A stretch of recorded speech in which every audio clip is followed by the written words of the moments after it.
Hey everybody, welcome to today's questions of the day. There's two questions, one from Tanner who asks, what was the worst storm? Anything creepy or spooky? At the same time, what was my favorite part of deployment? Who is basically in the lines of T Yanh, basically asking the same thing, what was my favorite part of deployment and what was my worst part of deployment? So this is a favorite part, not what favorite country it was. This is a favorite part, it's different. So before I do begin, if you have a question, leave it in the comment section down below. It might take me a day or two, but I will get to it.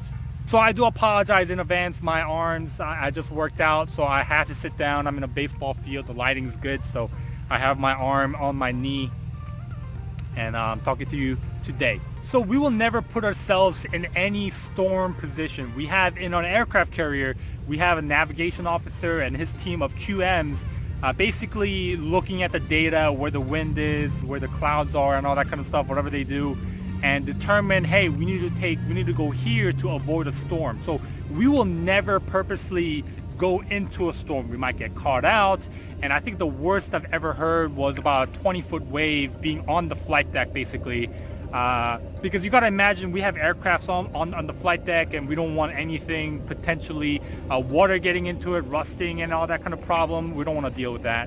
Anything spooky or creepy? Nothing. No ghosts, no pirates. The only type of pirates that we had to deal with was when we crossed the equator. We had to do what's called, we didn't have to, it was optional, what's called a shellback ceremony. It's basically a friendly hazing. Very controlled, safe. You could participate in it, you could not participate in it, depending on what you wanted. I couldn't record the whole process. It will show up later on in my deployment series, basically exactly what I did. But yeah, that was a cool thing. People dressed up in pirates and cleansed the ship of the polywogs.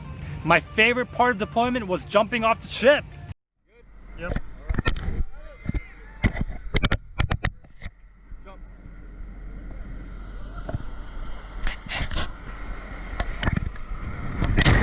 My least favorite part of deployment was coming back onto the ship. I don't like being on the ship.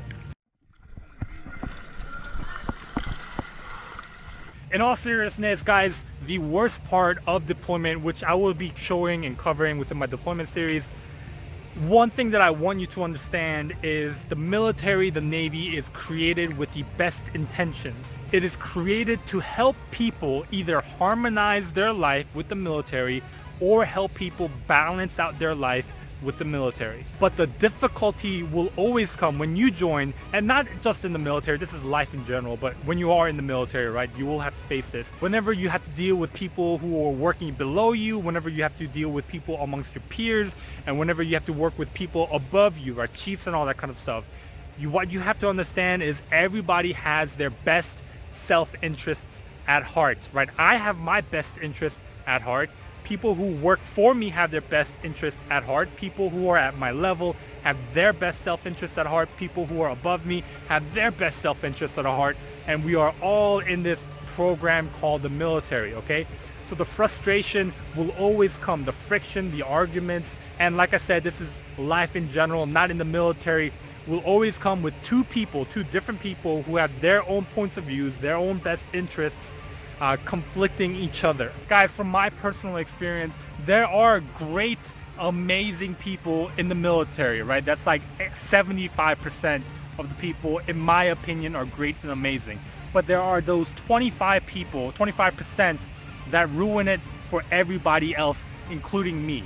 Some of the stuff that I had to go through gave me a bad taste of what the military is and the type of people that are running this show. And it made me lose confidence in the military. It almost makes me want to stay in 20, 30 years just because I know I will be beneficial, I will provide good value to the military, and I can flush all these people out. But that'd be insanity, guys. I don't want to do that. But some of the people that I had to deal with within my short career gave me such a bad taste of what the military is that it just scarred me from ever wanting to stay in. And it really made me lose confidence in how the military is really being ran. But overall, like I said, 75% is ran by great people, but the other 25% is really ruining it for a lot of people. People in leadership positions that have no business being in leadership positions. So I hope those answered your questions. Thank you for watching my video today. I'm gonna go back in and rest my arms. See you guys.